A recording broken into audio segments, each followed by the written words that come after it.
Dear students, हम लोग आज पॉलिनोमियल्स का लेक्चर 4 देखेंगे एलिगेंट माइंड्स में। इस लेक्चर में हम लोग प्रॉब्लम और सॉल्यूशन, प्रॉब्लम कंसिडर करके उसको कैसे सॉल्व करना है वो देखने वाले हैं। क्योंकि थ्योरी पार्ट हम लोगों ने ऑलमोस्ट कवर कर लिया है। अगर कुछ बताना बाकी है तो वो प्रॉब्लम सॉल्व करने के दौरान ही मैं बता दूंगा, ठीक है। तो सबसे पहला एक्सरसाइज जो है पॉलिनोमियल का आपके बुक में, वो कुछ इस तरह से है। यहाँ पे क्या बताया गया है, the graph of y equal to polynomial in x are given in figure 2.10 below for some polynomial p in x find the number of zeros of polynomial in x in each case. आपको क्या बताना है, number of zeros बताना है। ये किस topic से related है, तो हम लोगों ने graphical meaning of zeros of A polynomial जो समझे थे लेक्चर में, उससे रिलेटेड है ये हम थ्योरी में बहुत अच्छे से पढ़ चुके हैं। तो और ये कुछ डिफिकल्ट तो हमको लग नहीं रहा है, तो आप लोग भी खुद से कर सकते हैं। हालांकि मैं एक बार यहाँ पे देख लेता हूँ कि क्या क्या इसका आंसर हो सकता है। कुछ क्वेश्चन मैं सॉल्व करूँगा, कुछ आपके लिए छोड़ दूंगा, ठीक है। तो जैसे ग्राफ फर्स्ट जो देख रहे हैं हम लोग, इसमें कोई पोलिनोमियल का ग्राफ ड्रॉ किया गया है, ठीक है। जो कि इस प्रकार से ये ग्राफ है।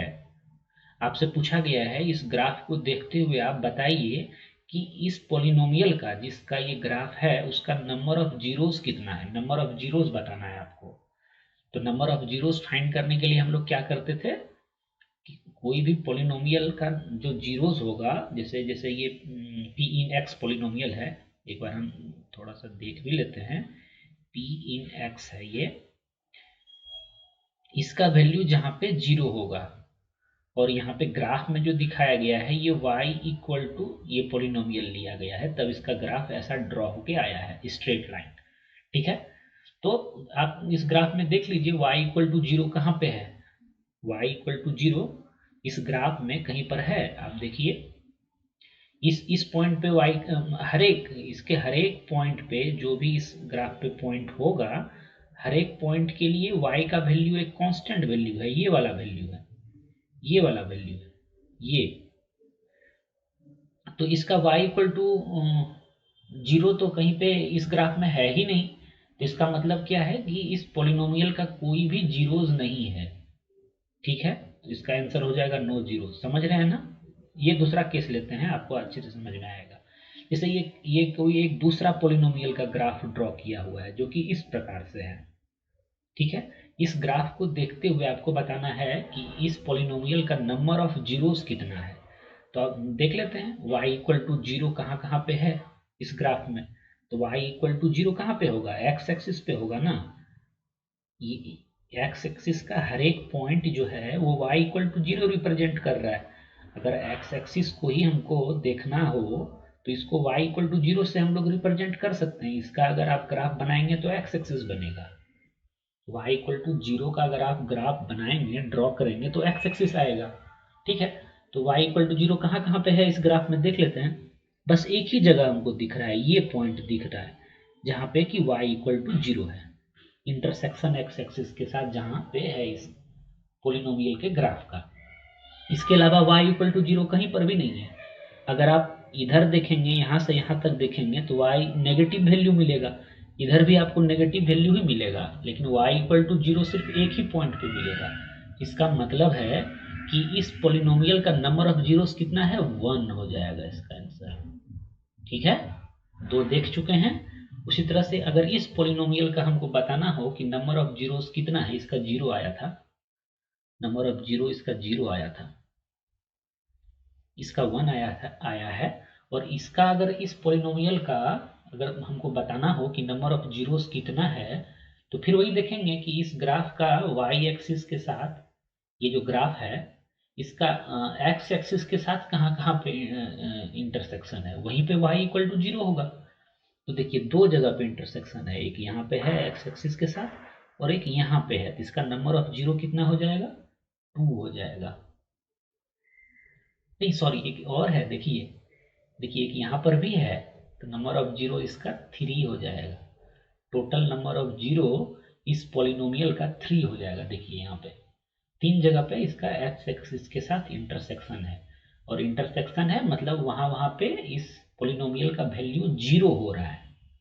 ठीक है, इसका आप खुद से करिएगा और इसका भी आप खुद से करिएगा। हम एक इसका बता देते हैं, इसका नंबर ऑफ जीरोज अगर निकालना हो तो देख लीजिए इसका एक्स एक्सिस के साथ इंटरसेक्शन कहाँ पे हो रहा है। एक बात और हम बताना चाहेंगे आपको कि यहाँ पे ये इम्पोर्टेंट नहीं है, आप बस अगर इतना समझ के इसका आंसर करना चाहते हैं कि एक्स एक्सिस के साथ इसका कहाँ पे इंटरसेक्शन हो रहा है, काउंट कर लेंगे वही नंबर ऑफ जीरोस हो जाएगा।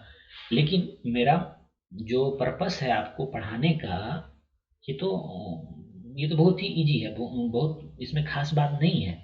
लेकिन मेरा जो पर्पस है ये रहता है कि ये ऐसा हो क्यों रहा है, ये समझाने का पर्पस रहता है मेरा। ये एक्स एक्सिस के साथ इंटरसेक्शन को ही हम लोग नंबर ऑफ जीरोस काउंट करने के लिए क्यों यूज कर रहे हैं, ये समझना जरूरी है। तो अगर आपको ये चीज समझ में आ रहा है तब तो अच्छी बात है, अगर नहीं आ रहा है तो या तो मेरे लेक्चर को आप देखिए, पुराने लेक्चर को जो हम पढ़ाए हैं, और नहीं तो फिर आप हमको कमेंट के थ्रू बता सकते हैं कि आपको यहाँ पे प्रॉब्लम हो रहा है, और अम, अगर ज़रूरत होगा तो हम उस पर वीडियो भी बना देंगे। ठीक है, क्यों हो रहा है एक बार यहाँ पे बता देते हैं हम। क्योंकि देखिए पॉलिनोमियल का जीरोस क्या होता है, जहाँ पे पॉलिनोमियल इक्वल टू 0 होगा और यहाँ पे पॉलिनोमियल का ग्राफ जो ड्रॉ किया गया है, मतलब y इक्वल टू लेकर के ड्रॉ किया गया है, y equal to polynomial consider करके उसका ग्राफ ड्रॉ हुआ है।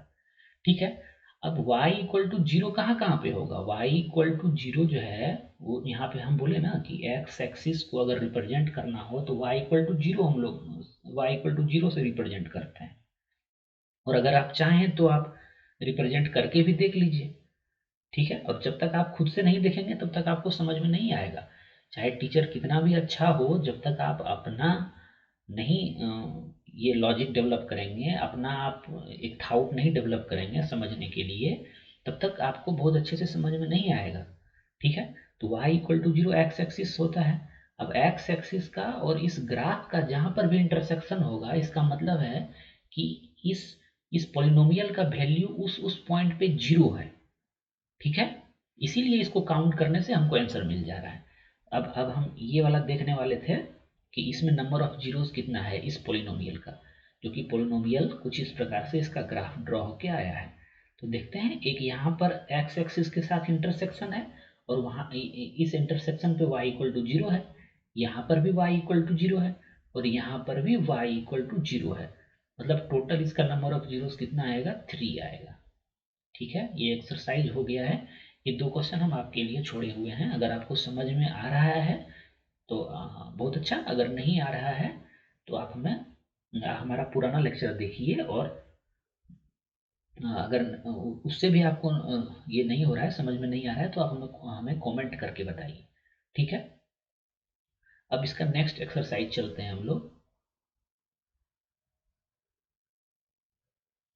अब इस एक्सरसाइज में हम लोग देखने वाले हैं। ठीक है, इसमें क्या देखेंगे, क्या है problem, find the zeros of the following quadratic polynomial.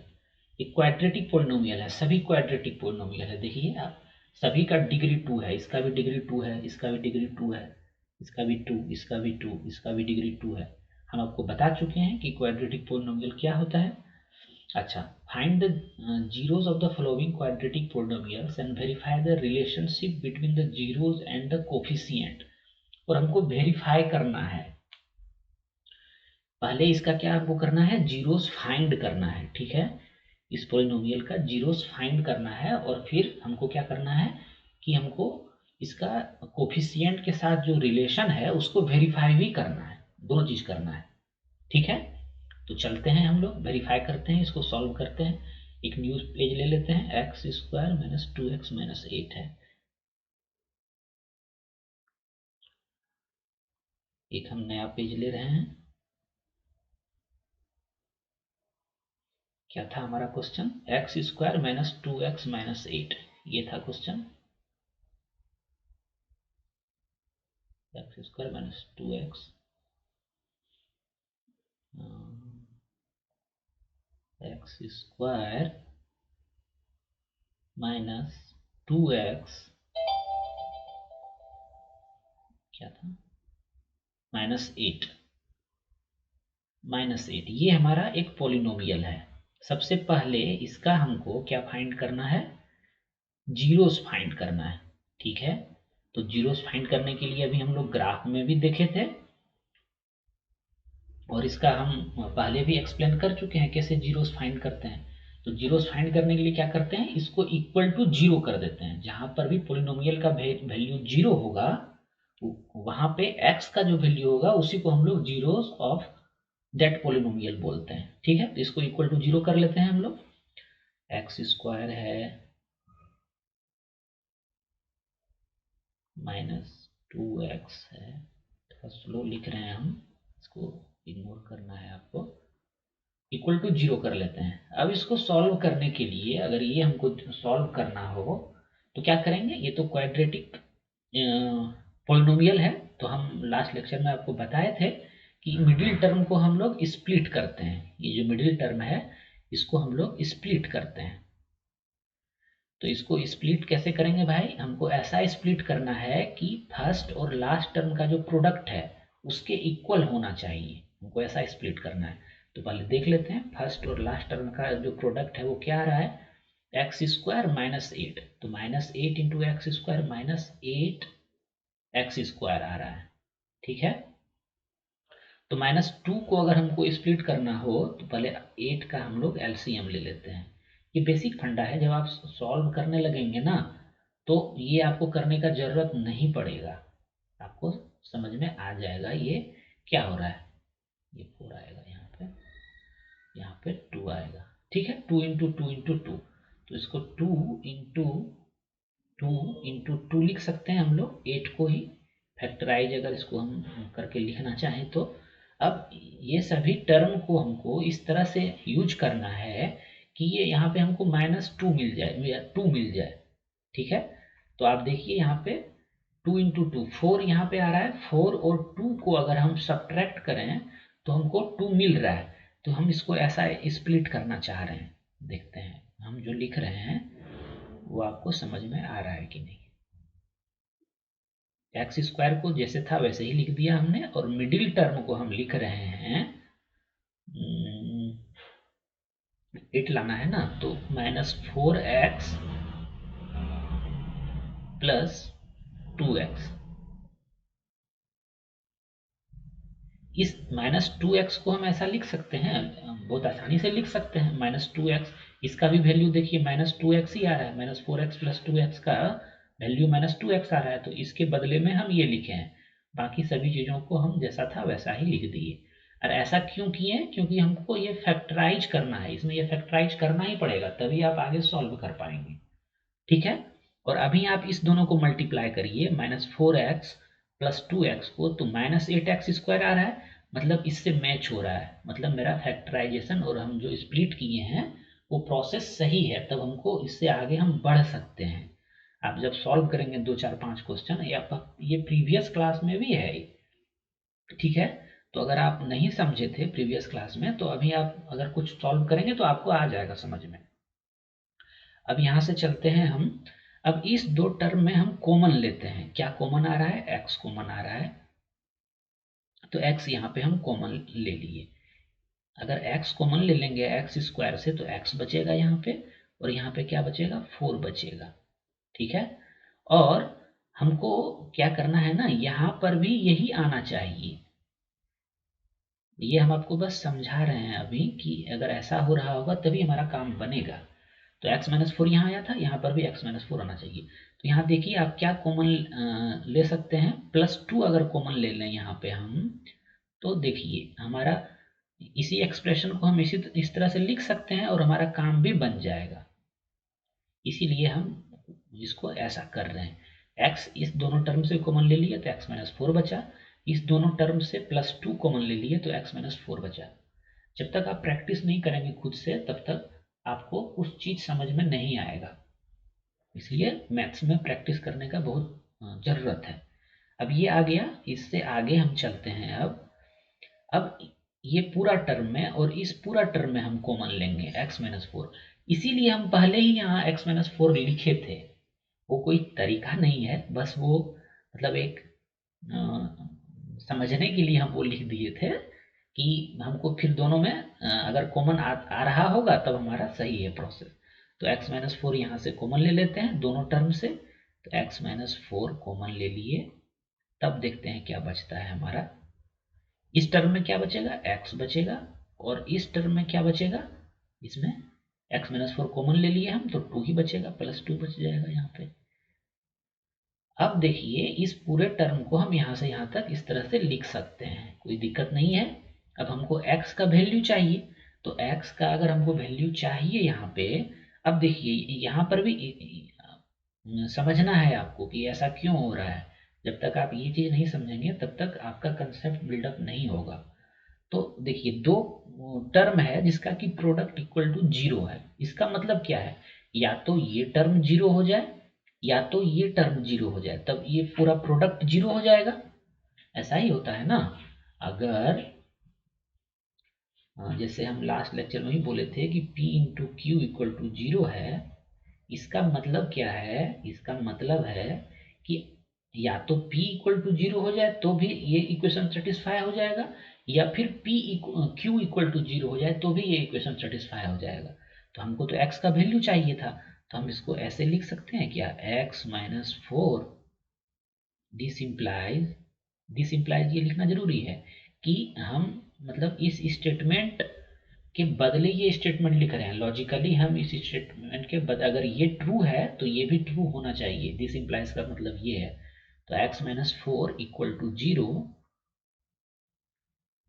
और x प्लस 2 इक्वल टू 0, इस दोनों में से कोई भी एक अगर इक्वल टू 0 हो जाएगा तो ये हमारा ऊपर का जो इक्वेशन लिखा हुआ है ये सेटिस्फाई हो जाएगा और ये वैलिड हो जाएगा।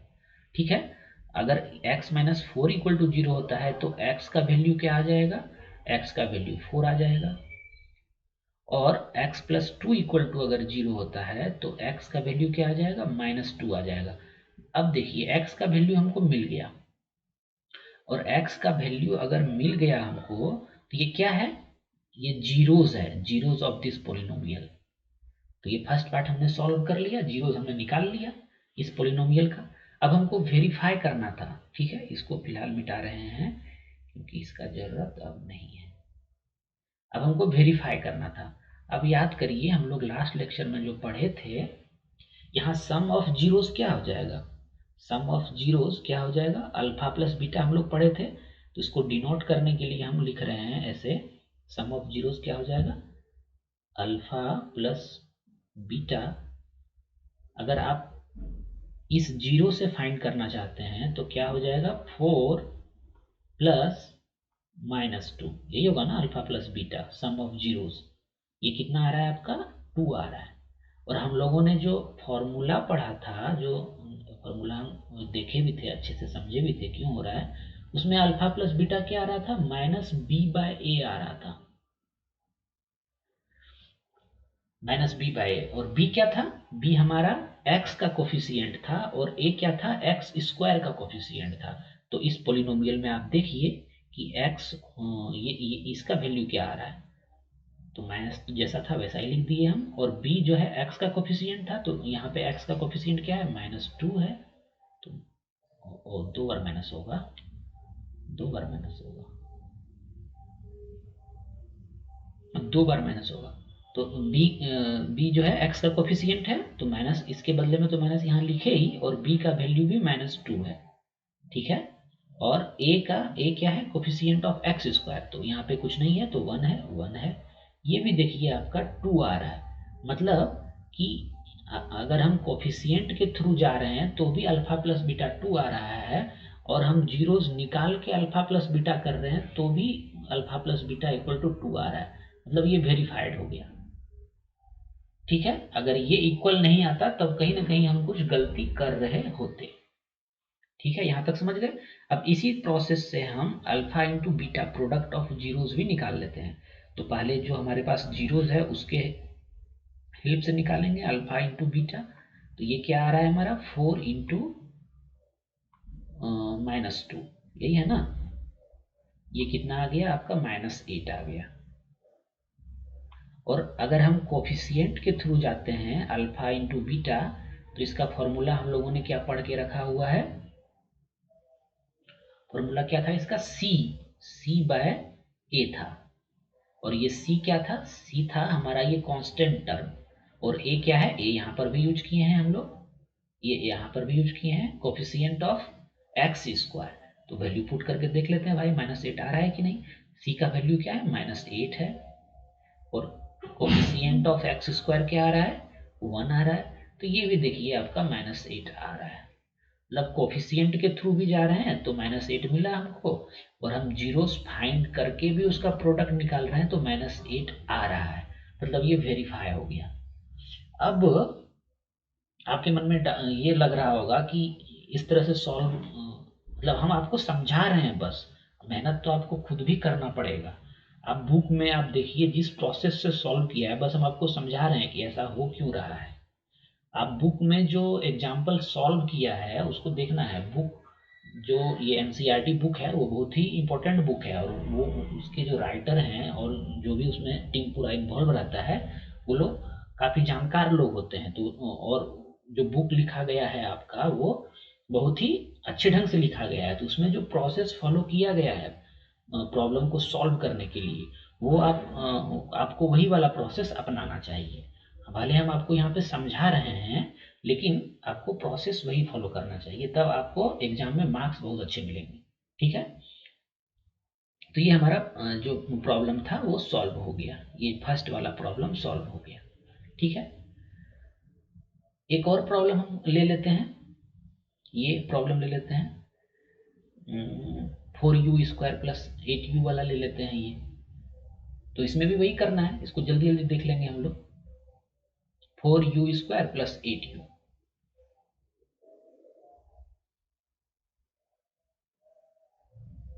हमारा प्रॉब्लम क्या है,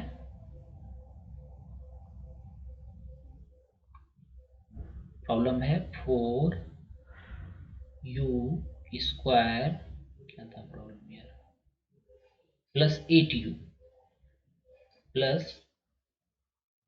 +8u, इसका हमको जीरोस फाइंड करना है। ये पोलिनोमियल इन u है, इन वेरिएबल u है। अब इसका जीरोस फाइंड करने के लिए क्या करेंगे, इसको भी इक्वल टू 0 कर देंगे। तो 4u² + 8u = 0 हम कर दिए। जो u का वैल्यू मिलेगा वही इस पोलिनोमियल का जीरोस होगा।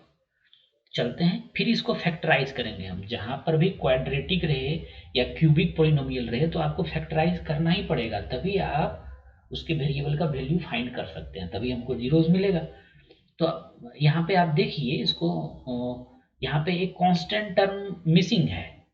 तो अगर ये बिना हमको स्प्लिट किए अगर हो जाता है, ये बिना स्प्लिट किए फैक्टराइज हो जाता है, तो मेरा काम बन गया, स्प्लिट करने का जरूरत नहीं है। तो पहले यहाँ पे आप देखिए, लॉजिक लगाइए, आप लॉजिकली सोचिए कि इस दोनों टर्म में कुछ कॉमन आ रहा है, 4u इसमें भी है, 4u इसमें भी है। तो 4u को हम कॉमन ले सकते हैं, दोनों में ले लेते हैं। यहाँ पे क्या बचेगा, यहाँ पे आपका u बचेगा, ठीक है। और यहाँ पे क्या बचेगा आपका, 4u अगर इससे कॉमन ले लेंगे तो 2 बचेगा। ये फैक्टराइज हो गया, तब इसको स्प्लिट करने का जरूरत नहीं है। अब जब फैक्टराइज हो गया तो एक ये टर्म है, एक ये टर्म है, दोनों का प्रोडक्ट इक्वल टू 0 है। तो इसका मतलब है कि या तो 4u = 0 होगा, या फिर u + 2 = 0 होगा। यही दो पॉसिबिलिटीज है। अगर 4u = 0 होगा, इसका मतलब क्या है, u का वैल्यू कितना है, 0 है, क्योंकि 4 तो कभी 0 होगा नहीं। तो u ही 0 है, तभी तभी 4u = 0 हुआ है। और यहाँ पे u का वैल्यू कितना होना चाहिए, -2 होना चाहिए, तभी ये कंडीशन सेटिस्फाई होगा कि -2 + 2 = 0 होगा। और इसको अभी तक आप समझ रहे होंगे कि u = 2 को उधर लिख देगा, -2 हो गया। तो चीज़ों को सोचना है, एक डिफरेंट तरीके से सोचना है, तब आप अच्छा समझ सकते हैं, तब आप सब्जेक्ट को अच्छे से समझ सकते हैं। यहाँ पे आप ये भी तो सोच सकते हैं कि u = -2 + 2 करेंगे तभी = 0 हो रहा है। ठीक है, तो ये हमारा जीरोस मिल गया, 2 जीरोस मिल गया। अब फिर वही कहानी है कि इसको हम वेरीफाई करेंगे। अगर यहाँ से हम जीरोज निकाल के अल्फा प्लस बीटा निकालें, अल्फा प्लस बीटा निकालें, तो क्या निकल के आएगा, 0 प्लस -2 क्या आ जाएगा, -2 आ जाएगा। और अगर जीरो से ही हम अल्फा इंटू बीटा निकालें तो ये क्या आ रहा है, 0 इंटू -2 0 आ रहा है। अब हम कोफिशिएंट से देख लेते हैं, तो कोफिशिएंट से क्या पढ़े थे, alpha plus beta equal to क्या था, -b/a था। और -b इसमें क्या है, b क्या था, कोफिशिएंट ऑफ x था, यहाँ पे कोफिशिएंट ऑफ u होगा तो -8 होगा। माइनस तो यहाँ पे जो था वो लगाए ही, और कोफिशिएंट ऑफ u क्या है, 8 है। और a का वैल्यू क्या है, देखिए 4 है, तो coefficient of u square, a का वैल्यू वही होगा तो 4 होगा। और ये आपका कितना आ रहा है, ये भी -2 आ रहा है। मतलब दोनों प्रोसेस से मेरा -2 मिल रहा है, मतलब वेरीफाई हो गया। अब इस प्रोसेस से अल्फा इंटू बीटा क्या पढ़े थे हम लोग, अल्फा इंटू बीटा क्या था, c/a था। ये कैसे आया है ये भी कुछ याद नहीं करना है, आप जब समझ लेंगे तब याद करने का आपको जरूरत नहीं पड़ेगा। या मान लेते हैं आप भूल भी जाते हैं तो आप उसको खुद से ड्राइव कर सकते हैं बाद में, ठीक है। तो ये हम आपको समझा चुके हैं प्रीवियस लेक्चर में, अल्फा प्लस बीटा कैसे कोफिशिएंट से रिलेटेड है, अल्फा इंटू बीटा कैसे कोफिशिएंट से रिलेटेड है। तो अल्फा इंटू बीटा c/a, फिर आप जब 2 3 बार 4 बार यूज करेंगे ना सेम चीज को, तो वो खुद ब खुद याद हो जाएगा।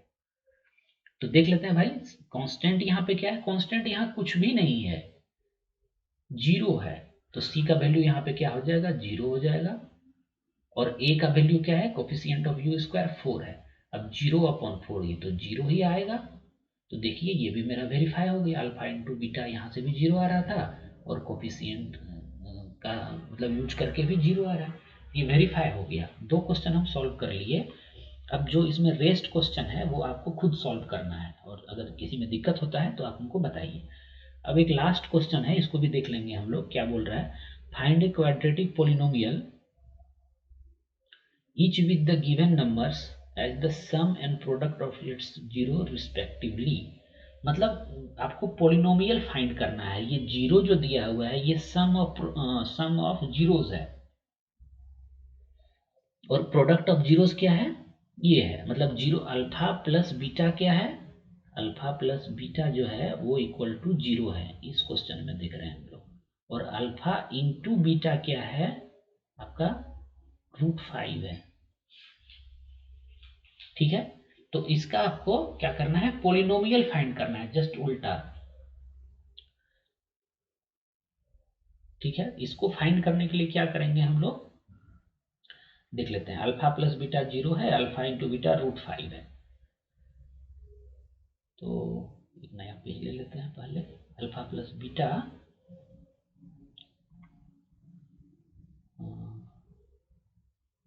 क्या था, alpha plus beta equal to कुछ वैल्यू दिया हुआ है, अल्फा इंटू बीटा कुछ वैल्यू दिया हुआ है, ठीक है। क्या था एक बार देख लेते हैं, 0 एंड √5, ये 0 दिया हुआ है और ये √5 दिया हुआ है। आपसे पूछा है कि ये पोलिनोमियल क्या होगा, ये आपको फाइंड करना है। ये कोई पोलिनोमियल का होगा ना, ये अल्फा और बीटा, तो ये पोलिनोमियल क्या है ये आपको फाइंड करना है। तो इसको फाइंड करने के लिए हम लोग क्या तरीका यूज कर सकते हैं, एक रिलेशन जो हम लोग पढ़े थे कोफिशिएंट वाला वो देख लेते हैं। अच्छा, ये तो क्वाड्रेटिक का है ना, देखिए यहाँ पे मेंशन भी कर दे, फाइंड द क्वाड्रेटिक पोलिनोमियल, देखिए मेंशन करके दे दिया आपको, आपको सोचने का भी वो समय नहीं दिया, खुद ही मेंशन कर दिया कि क्वाड्रेटिक पोलिनोमियल फाइंड करना है, ठीक है। तो क्वाड्रेटिक पोलिनोमियल का जनरल क्या होता है, जनरलाइज्ड फॉर्म क्या होता है क्वाड्रेटिक पोलिनोमियल का, हम लोग देखे हैं, ax स्क्वायर होता है प्लस bx होता है प्लस c होता है, यही होता है ना क्वाड्रेटिक पोलिनोमियल का जनरलाइज एक्सप्रेशन या form, p in x equal to, ये होता है क्वाड्रेटिक पोलिनोमियल का।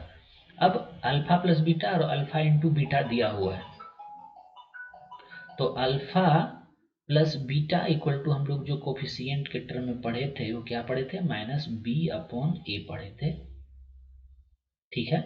और अल्फा इंटू बीटा जो हम लोग पढ़े थे वो क्या पढ़े थे, सी अपॉन ए पढ़े थे, ठीक है।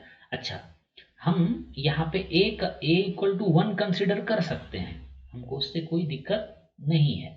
या फिर अगर आप इसी को रीअरेंज करना चाहें, इसी जनरलाइज फॉर्म को रीअरेंज करना चाहें, तो रीअरेंज करके आप क्या लिखेंगे, देखिए हम बताते हैं क्या लिख सकते हैं इसको। ये है ना, नहीं अच्छा उसको रहने देते हैं।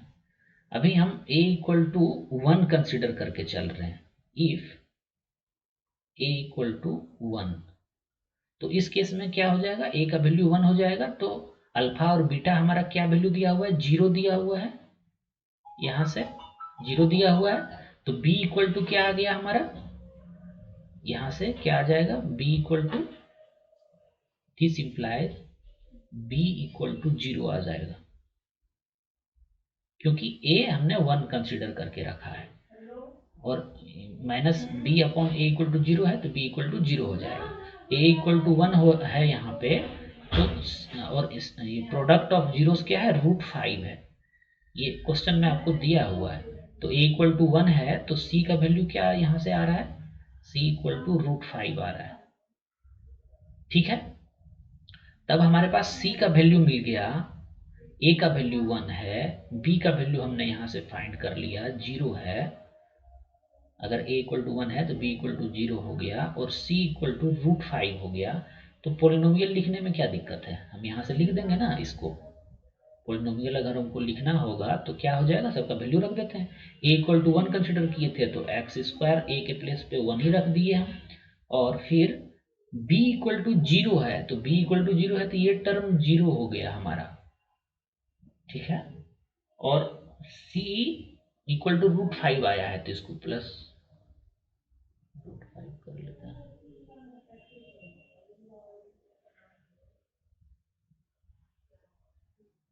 कुछ गलती हो रहा है क्या यहाँ पे,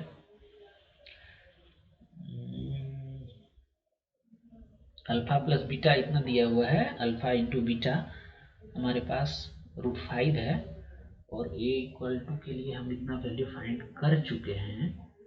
तो हमारा पोलिनोमियल ये आ गया, ये अगर पोलिनोमियल हमारा आया है, मतलब क्या आया है polynomial, x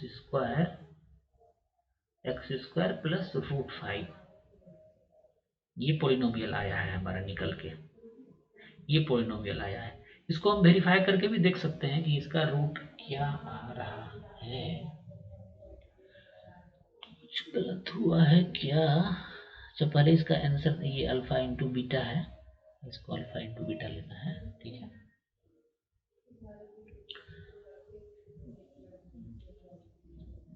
minus b upon ए, सी अपॉन ए। अच्छा इसका देख लेते हैं आंसर क्या दिया हुआ है, ठीक है ना, तो पता चल जाएगा कौन सा प्रॉब्लम था ये हमारा। प्रॉब्लम था एक्स स्क्वायर प्लस, अच्छा 2 का थर्ड नंबर प्रॉब्लम है, 2 का थर्ड नंबर प्रॉब्लम है। The sum numbers are the sum and product of its zero respectively, तो सही है। 2 का थर्ड एक्सरसाइज 2.2, एक्सरसाइज 2.2, 2 का थर्ड एक्स स्क्वायर प्लस, ये आंसर आपके बुक में दिया हुआ है, एक्स स्क्वायर प्लस √5, मतलब सही है ये। हमको तो ये हम लोगों का क्या आंसर आया था, यही आया है, मतलब सही है, सही बनाया है, कहीं पे कोई दिक्कत नहीं है। और a को आप यहाँ पे 1 ही कंसिडर करके चलिए, इससे कोई दिक्कत नहीं है, a का वैल्यू कुछ भी हो सकता है, बस रियल नंबर होना चाहिए, तो आपका ऐसा आ जाएगा। ये a इक्वल टू 1 मान के चलेंगे तो हमारा ये पोलिनोमियल निकल के आ जाएगा, ठीक है।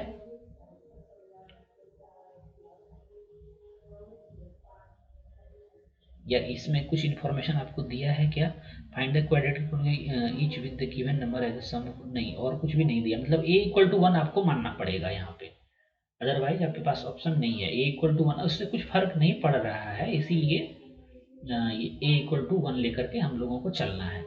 और ये जो रिलेशन है इसका कोफिशिएंट के साथ, उसको यूज करके हम लोग ये निकाल सकते हैं। तो इससे इसका जो रेस्ट क्वेश्चन है वो आप लोग खुद से बनाइए, और अगर दिक्कत होता है तो आप हमको बोलिए, हम वो एक्सप्लेन कर देंगे सही से।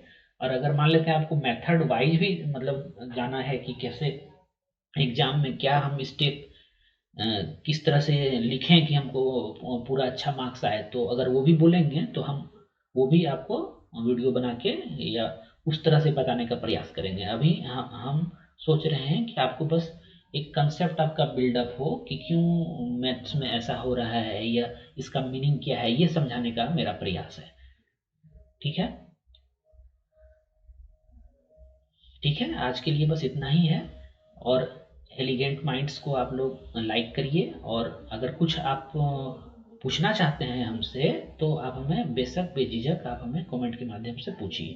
ठीक है, हम लोग मिलते हैं नेक्स्ट लेक्चर में। हमारा पोलिनोमियल लगभग फिनिश हो गया है, तो हम लोग अब नेक्स्ट जो इसका टॉपिक है वो कवर करेंगे नेक्स्ट लेक्चर में। Thanks for watching elegant minds.